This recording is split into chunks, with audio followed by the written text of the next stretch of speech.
We have finally made it to the end of the NFL season, and it's Super Bowl week. So why not get in on the action at the DraftKings Sportsbook? You guys know that at DCTV, we love the DraftKings Sportsbook. And at DCTV, we love giving you guys bonus bets. So bet only $5 or more and get $200 in bonus bets instantly when you're watching the Super Bowl with the DraftKings Sportsbook. So all new customers, get in on the action. Use my promo code DCTV. Bet only $5 or more and get $200 in bonus bets instantly at the DraftKings Sportsbook, where the crown is yours. Daniel Cormier. All right, guys. UFC 312 has just wrapped. Look at my head. It is so hot in Sydney, Australia. It's crazy. I know we always say, like, the heat in the octagon is going to be crazy tonight. It's hot in the octagon, and it was so hot in Sydney this week. But it was an amazing fight week. The fans in Australia are really amazing. They really do top just about any fans anywhere around the world with their passion for mixed martial arts. The boy Miles got me a fan. Unfortunately, the fan says, "You'll never walk alone," because the guy loves Liverpool. Who loves Liverpool? I mean, that's so whack to be such a front runner. But the fans love mixed martial arts. And this weekend, they got to watch greatness, right? We had two champions retain their championships. We'll get to both of them. But we have to start with Still Knox, Dricus Du Plessis. I mean, for so long, so many people have spoken about this man. All the pundits, all the talking heads have told you why he isn't as good as he has proven to be. Time and time again, me being one of those guys. And me having to answer for that. Me having to talk to Dricus about it. I'm done questioning him. I'm done ever saying that what he does isn't what's done by the best fighter in the world. Because he is proving over and over again that he is just as. He goes into this fight with Sean Strickland, a rematch, against a guy that fought him very competitive the first time that they fought.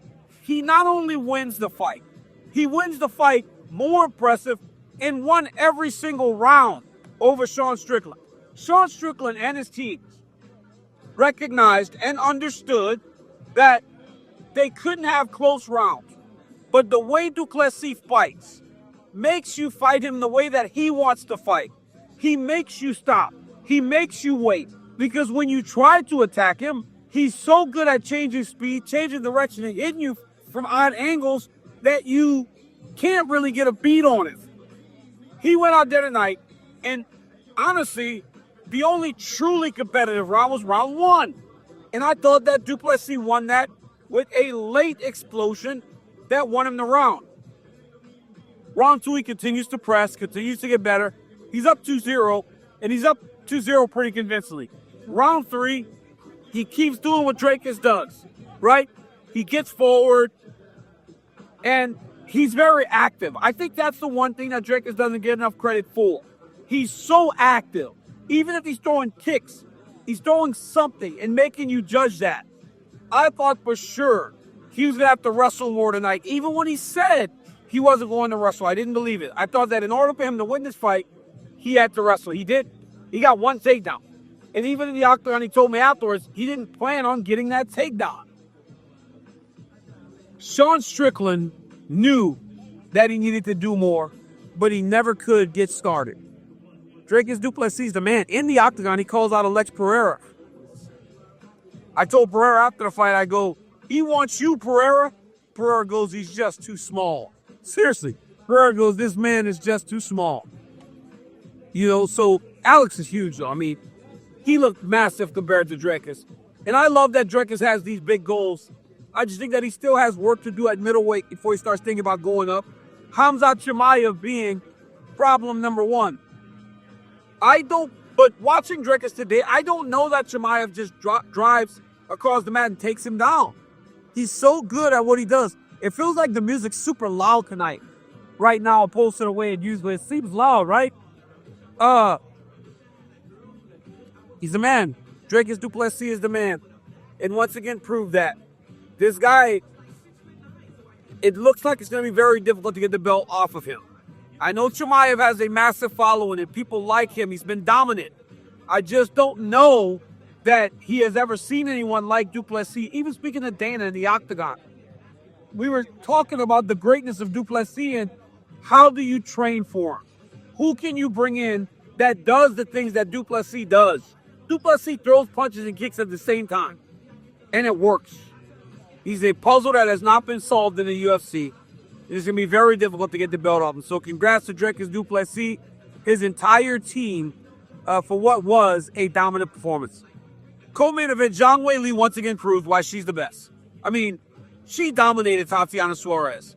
She went into that fight as a plus 240 underdog. I don't know how anyone bets against this woman when what she has put on paper in terms of her resume, in terms of the people she's beaten and the way she has beaten them. I don't know how you make Zhang Weili that big an underdog based on the fact that you believe that she will not be able to defend takedowns against Tatiana Suarez. Rose Namajunas took her down a few years ago and held her down. But Rose Namajunas presents a very, very different striking threat than Tatiana Suarez presents. Rose Namajunas also was a champion that had been in 5-round fights. Tatiana Suarez showed unbelievable toughness. She is as tough as any woman you will ever meet walking God's green earth. But she got dominated. Weili hurt her on the feet. Weili took her down with an inside trip. Weili reversed the position when she got taken down. Guys, outside of the first 2.5, 3 minutes of the fight, when Tatiana got the first takedown, the moment she jumped that guillotine, her fate was sealed. Because the rest of the time, it was all Zhang Weili all the time. She is as good as anyone I've ever seen, especially in the female fighting. She now has 6 UFC strawweight title wins. She ties Joanna Jędrzejczyk. When Joanna Jędrzejczyk was the champion, nobody ever thought that anyone would build a resume even close to what she did. Zhang Weili has already tied that. Now it's a matter of how long she wants to stay at that weight class before she goes up and challenges Valentina Shevchenko to see if she can only extend her resume and make it so big that we'll never see anyone challenge what Zhang Weili did, not what Joanna Jędrzejczyk did. You know, if she does decide to go up to 125, sadly for Manon Fior, I don't know that the organization can deny that. A super fight between Weili and Valentina will be the only super fight you truly can make in female fighting, unless Amanda Nunes comes back to fight Kayla Harris. But Zhang Weili versus Valentina Shevchenko truly is the most high-level mixed martial arts you can make in female fighting. And I am waiting to see if at her post-fight presser, she makes mention of wanting to go up to 125 and challenge the flyweight champion. And if she does, I think the UFC should make it happen. Third fight from the top. Taliesin Teixeira. 1 minute finish of Justin Tafa. Boom, elbow to the face. Fight done. Tafa was mad that they stopped it. I don't have a problem with it. When you fall down like that, does not matter. You cannot go into that submissive posture and think that a referee won't stop the fight. Jake Matthews looked amazing. Gabriel Santos, that kid is good. He's really, really good. Kind of reminds me of a young Charles Oliveira. Tom Nolan, A+ performance tonight. Wong Kong. I mean, how do we get to Wong Tong when her name is spelled Wangcong? How are we getting to Wong Tong? I don't understand that. Alessandro Taporia, big win. Ramju and Cody Steele was the best fighter tonight, and I hope to God these guys get $50,000 for fight of the night. Nikolov, way better than I gave him credit for in the film. I really was of the belief that he was not very good. He's better than I thought. Michaela is his name. And hats off to Quillen. Sauerland. This guy had a 19-second knockout to start the night. It was an amazing night. It was an amazing week from Sydney. But the night or the afternoon belongs to Dricus Du Plessis and Zhang Weili. What performances by the sitting champions. Guys, remember, stick around. I'm going to talk to Zhang Weili's coaches. I'm also going to go and try to find Dricus Du Plessis' coaches for a word with those guys too. And maybe you guys see the shy girl on this video, champion Zhang Weili. Guys, thank you so much for the support. Until next time, like, subscribe, and you for the YouTube channel. I appreciate your support. Now we'll never take it for granted. Until next time. Peace. Coach, your boy did it again, man. Hey, when he said he wasn't going to wrestle, I swear I doubted him. But he didn't wrestle, and he beat him in the striking. Did you guys just see something in the build that let you know that you'd be able to outstrike this guy? So, no, we cannot outstrike anyone. That's the actual problem, that he's never showcased or showed that he can actually proper strike and stay composed. So the focus point for this fight was specifically to stand and trade with a guy who's an absolute awesome striker and outstrike him. That was the plan. And I needed to show the world that Dricus doesn't get into the cage and swim like everybody says. He's the best, worst fighter in the world. I needed to change that. Bro, he's not the worst. Like, it's like it works so good what he's doing, and he's so active and busy. You know what was surprising to me was that Sean Strickland knew he couldn't be in close rounds, but Dricus is so good at doing what he does that he makes you kind of watch him the whole time he's working. But how much trouble is he in for going crazy when he broke his nose? Because this dude threw caution to the wind, winning all the rounds. Fuck, he's tough. Wow. Can you believe that? So fucking tough. So I just said to Dricus, this guy's got like a rubber neck. You hit him and he just goes all the way back and he bounces back. I couldn't believe. I actually thought that after the fourth round, they're gonna throw in the towel. I thought he would. I was kind of like, man, is he gonna come back out? Yeah, but Sean Strickland's tough. Yep, yeah, he's absolutely tough and obviously a good corner.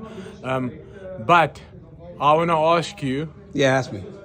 I want to ask you, as I think you are one of the top 3 analysts in the world. Yep. And I want to ask you, what do you give Dricus this time around out of 10? Performance? Yes.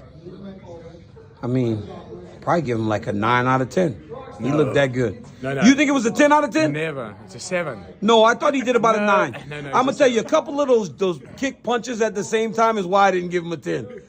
But he fought good, man. That was a 7. I thought he fought at about an 8 or a 9, if I'm being honest. Not a 10.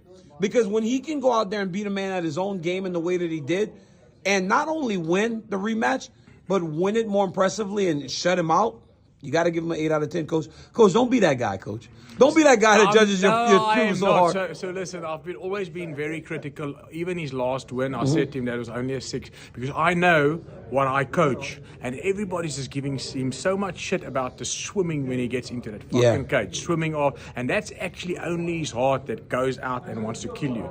In this fight, I really put an effort in getting this guy to stay composed. So to me, this was a 7. Remember what I say? Why I say that is, it's a 7 out of 10 because I know exactly what that guy does in the gym. In the gym, he's a 10 out of 10. Wow. So what he showed tonight was only a 7. So there's Easy's coach. Easy came to me and he said to me, wow, how polished was that? And then he called Alex's coach and he said to him, what do you think of the fight? He said, I've never seen somebody improve so much in such a short time. He's getting better every time. Very polished, yes. Yeah, he's getting better every time. Well, congratulations, Coach. I really appreciate it. Good job, guys. Hello. Yo, hey, man, you speak English like Weili? No, Man, why you don't speak English like Weili? Shy boy. He's a shy boy, Weili. You shy boy.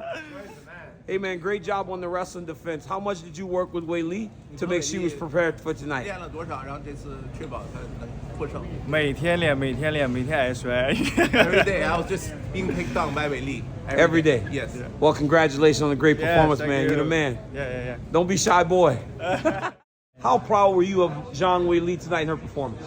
Yeah, I was extremely proud for Weili and everybody on the team. I think everybody contributed somewhere, whether it was on the feet, the jits, the wrestling, everything. Everybody played a role, and it was great to see her execute and do what she does best. How quickly did you guys start to feel like she had kind of got a bead on Tatiana Suarez? Because after that first takedown, the takedowns didn't even really get started. I think once we got the reversal, I knew we were in the driver's seat from there. And then Tatiana, credit to her and her team. She's an incredible athlete, and what she's been able to do and overcome, nothing but respect for her. I think that we nullified that for the most part from a team point of view, and that's what you want in these big matches. Well, congratulations on another victory to you and the entire team. For everybody, good job, guys. Weili, congratulations, Weili. Thank you. No more reason to be shy, girl, when you're the champion like that. Oh, she's so shy. Good job, Weili. Congratulations.